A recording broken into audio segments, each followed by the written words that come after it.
Hey everybody, welcome back to Matt's World DIY. Today it's time for us to make some Oreo Ball Cookies. They're perfect for the holidays, they're super delicious and come together with just a few simple ingredients. So let's get to it. You'll only need a few simple ingredients to get this recipe underway. Then the first thing you'll need are Oreo cookies. You'll be using about 38 of these sandwich cookies. A 1 pound bag is about 38 Oreo cookies. So if you have a full bag, you're ready to go. The other item you'll need is cream cheese. 8 ounces of cream cheese. Make sure it's about room temperature so that your recipe will come together easily. Starting with your Oreo cookies, there's 2 different ways that come to my mind on how you can get this first step completed. Method number 1 uses a food processor. So you can put your cookies into the food processor, pulse it until it's nice and sandy, and then maybe do it by batches if you're, depending on the size of your food processor, and pour your crumbs into a bowl on the side. If you prefer, you can use a purely manual system, and that's just using a cutting board and a rolling pin.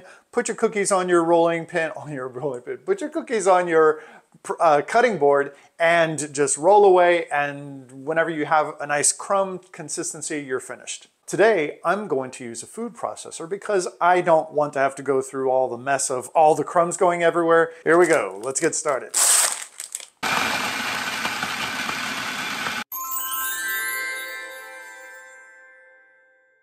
So I've placed 8 ounces of room temperature cream cheese in a bowl, and I'm going to mix this up just to kind of get it broken up so that it will incorporate into my Oreo crumbs easily. I'm going to put it on this towel just to kind of help secure it to the table so it's not sliding everywhere. All right, my cream cheese is mixing up very well. It's becoming nice and soft. Now you could do this with an electric mixer, either a handheld or with nice big stand mixer if you wanted.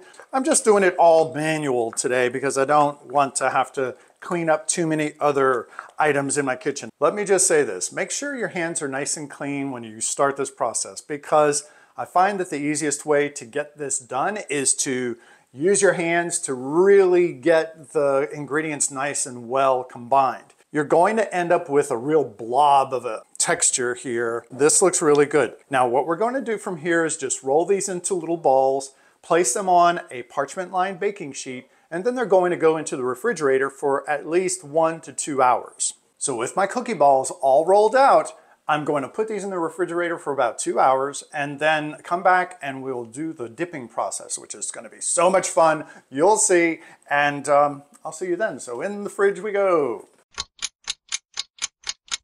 It's been several hours and I'm back, and my Oreo balls have chilled very, very nicely.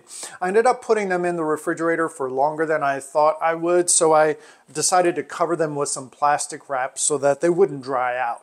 They're nice and solid and ready to be dipped, so let's get to it. I'm going to use these Ghirardelli white melting wafers to dip my Oreo balls in today.